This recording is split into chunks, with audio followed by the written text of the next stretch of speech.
Hello students, मैं professor Ravi sir आपके सामने अब फिर मैं अंग्रेजी की चर्चा में करूंगा। अंग्रेजी बड़ी ही हल्का विषय है, आप इसे भारी न लें। लगभग लगभग सभी परीक्षाओं में अंग्रेजी की आवश्यकता पड़ती है। आप देखते हैं आपके प्रधानमंत्री जी कहीं लंदन जाते हैं, अमेरिका जाते हैं तो कितना बढ़िया इंग्लिश बोलते हैं। आप जरा सोचें, तो आप भी बोल सकते हैं, इसमें कोई बहुत भारी बात बिल्कुल नहीं है। चलो भाई, तो प्रोफेसर रवि सर आपको मैं पढ़ा रहा हूं कैसे अब अंग्रेजी को हम हल्का करेंगे। तो सब हम जानना है, आप पिछले कक्षाओं में पढ़े थे कि अंग्रेजी की नींव, अंग्रेजी की बुनियाद किस पर खड़ी है? शब्द पर। तो शब्द के बारे में आता है, कितने शब्द प्रकार के होते हैं? कि हम लोग जो शब्द हैं ये 8 प्रकार के होते हैं। उसमें आते हैं noun, pronoun, adjective, verb, adverb. आप इसको पूरा पूरा अपने मन में उतार लीजिए, बहुत जरूरी है। कुछ भी आप बोलेंगे नाउन हो जाएगा, प्रोनाउन हो जाएगा, एडजेक्टिव हो जाएगा, वर्ब हो जाएगा। तो आप ये हम चलें कैसे हम वाक्य का निर्माण करेंगे। अब देखिए, नाउन हो गया, तो नाउन के कितने आप लोगों ने भेद पढ़ा है? 5 भेद पढ़ा है। Common, collective, material, abstract, proper, पढ़े ना 5। फिर इसके बाद नए grammar according to new modern grammar, grammarians, there are 3 types of noun. उसका नाम है प्रॉपर, काउंटेबल, और फिर एक होता है अनकाउंटेबल। आप पढ़े होंगे कंटेबल नाउन, अनकंटेबल नाउन। वैसी संज्ञाएं जिनको हम गिन सकते हैं उन्हें हम कहते हैं काउंटेबल कहते हैं। जैसे ये पेन है, गिन सकते हैं। ये चश्मा गिन सकते हैं, ये फैन गिन सकते हैं, छात्रों गिन सकते हैं। जिन वस्तुओं को हम गिन सकते हैं उनका नाम है काउंटेबल नाउन। जिन वस्तुओं को हम नहीं गिन सकते हैं उसका नाम है अनकाउंटेबल नाउन। जैसे पानी है, वाटर है, गोल्ड है, सिंपैथी है, पेन है, दर्द, दर्द, चाइल्डहुड है, मैनहुड है, ओल्डहुड है। These words are not countable. इसे गिन नहीं सकते हैं, बट कुछ वैसे भी शब्द जिसको हम गिन सकते हैं। तो गिनने वाली वस्तु को हम कहेंगे काउंटेबल। जिनको हम नहीं गिन सकते हैं उनका नाम है अनकाउंटेबल। और एक पढ़े हैं आप, प्रॉपर नाउन पढ़े हैं, खास होता है।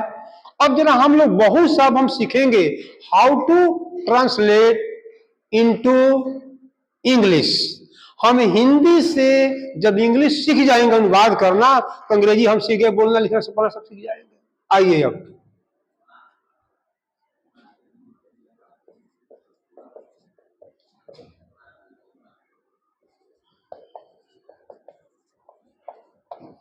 किसी ने कहा कि भारत एक देश है, ये बिल्कुल हिंदी है, सबको पता है। तो इंडिया होगा भारत का नाम, इंडिया हम लिख दिए। और इंडिया में क्या लगाएंगे? आपने पहले कक्षाओं में पढ़ा था, ये सिंगुलर है, एक वचन है, तो हमारा ये लगेगा। तो इंडिया इज अ कंट्री। अब जरा हम दोनों चीज सीखे जाएंगे। इंडिया हमारा क्या हो गया? ये हमारा हो गया नाउन हो गया। ये इज क्या हो गया? ये हमारा वर्ब हो गया। ये क्या हो गया? ये हमारा आर्टिकल हो गया। फिर ये इंडिया का हो गया, ये हमारा नाउन हो गया। फिर कोई कहता है बॉयज आर वेरी हैप्पी। अब जरा हम देखें कितना आसान है। लड़के बहुत खुश हैं। देयर आर 4 वर्ड्स, 4 शब्द हैं। ये हैं बॉयज, इनको हम क्या कहेंगे? नाउन कहेंगे। ये आर शब्द है, इसे हम क्या कहेंगे? वर्ब कहेंगे। ये वेरी का है, ये आपका एडवर्ब हो गया। ये हैप्पी शब्द क्या हो गया, ये पूरा का पूरा आपका एडजेक्टिव हो गया। आप तो आराम से सीख रहे हैं, आप बहुत सी बात बोल पाएंगे कि क्या क्या होता है, नाउन है, प्रोनाउन है। अब कोई आपसे कोई कह दिया कि मेरे पास सोना है,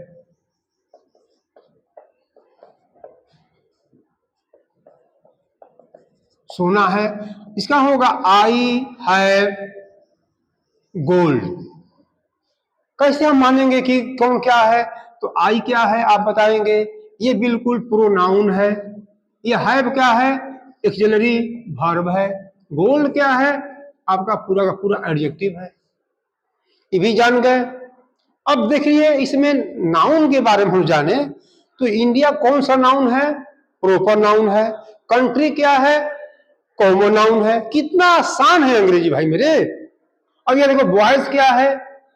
ये बिल्कुल कॉमन नाउन है। और हम आगे चल रहे हैं, राधा इज ए सिंगर। अब देखिए राधा एक गायिका है, पूरा अपने समझ बना लीजिए।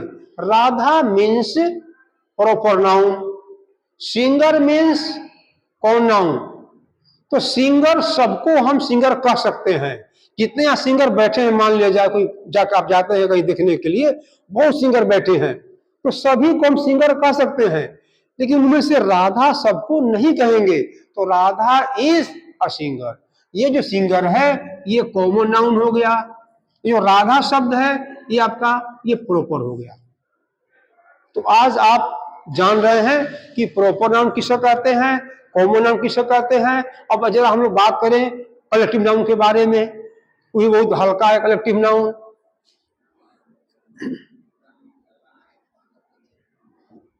अब देखिए कितना हल्का होता है कलेक्टिव नाउन।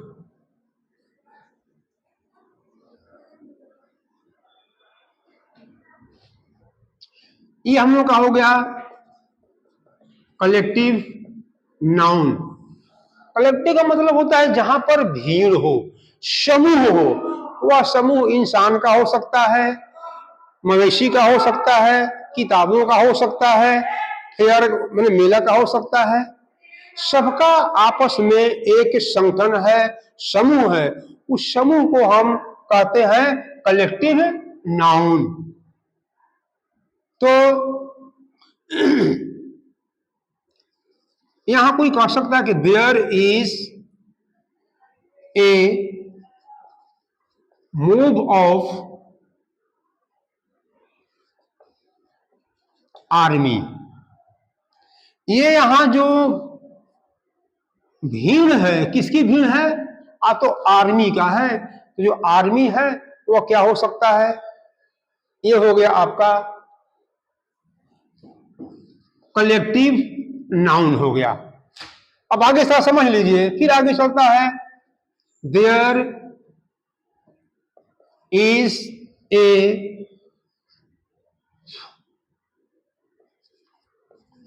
Dozen books.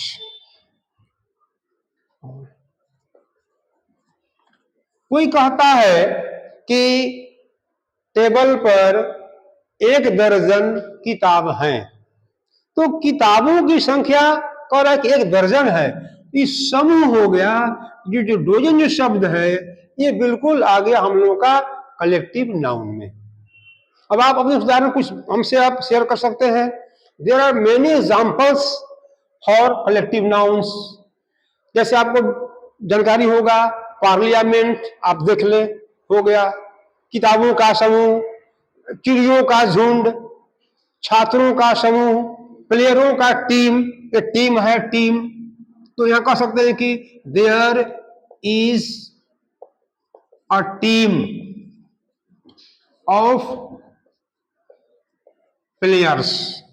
ये छात्रों की एक टीम है, एक समूह है। इसे हम कहेंगे आपका कौन सा नाउन आ गया आपका?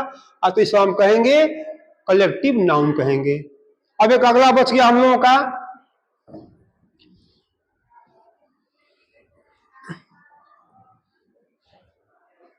ये आपका अगला हो सकता है आपका अब्स्ट्रैक्ट नाउन। और जब हम विचार करें इसमें क्या क्या शब्द आता है, चाइल्डहुड, मैनहुड। अब नेस पर आइए, काइंडनेस, लव, सिंपैथी। अब इसी पर हम जरा विचार कर ले, इसका हम लोग वाक्य बना लें। कोई कहता है मेरे पास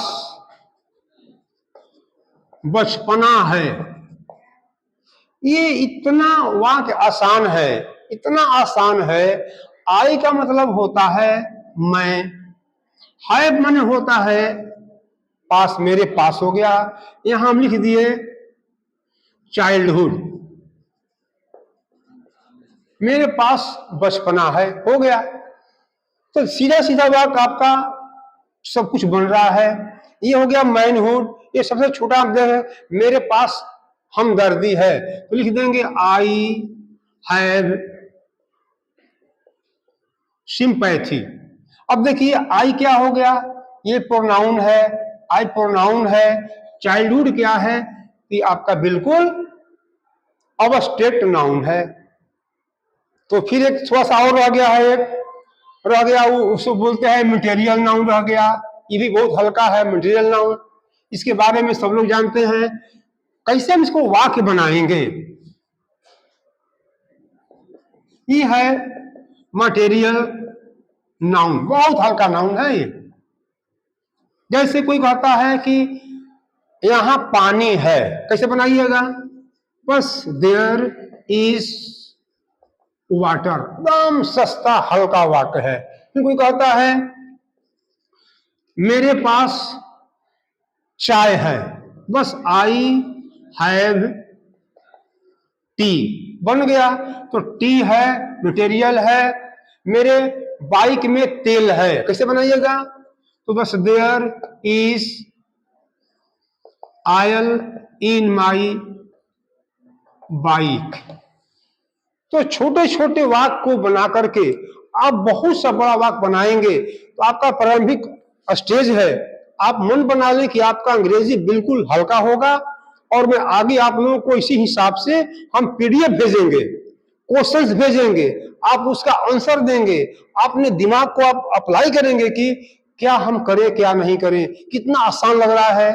और फिर हमें आप सब्सक्राइब करेंगे, हमें आप कमेंट्स करेंगे कि सर हमें यहाँ पर पढ़ाई करने में दिक्कतें हो रही है। तो यदि आप लोगों को वीडियो अच्छा लगा होगा, मेरी पढ़ाई अच्छी लगी होगी, तो आप शेयर भी करेंगे, आप जो है सब्सक्राइब भी करेंगे। Thank you, we will meet in next video.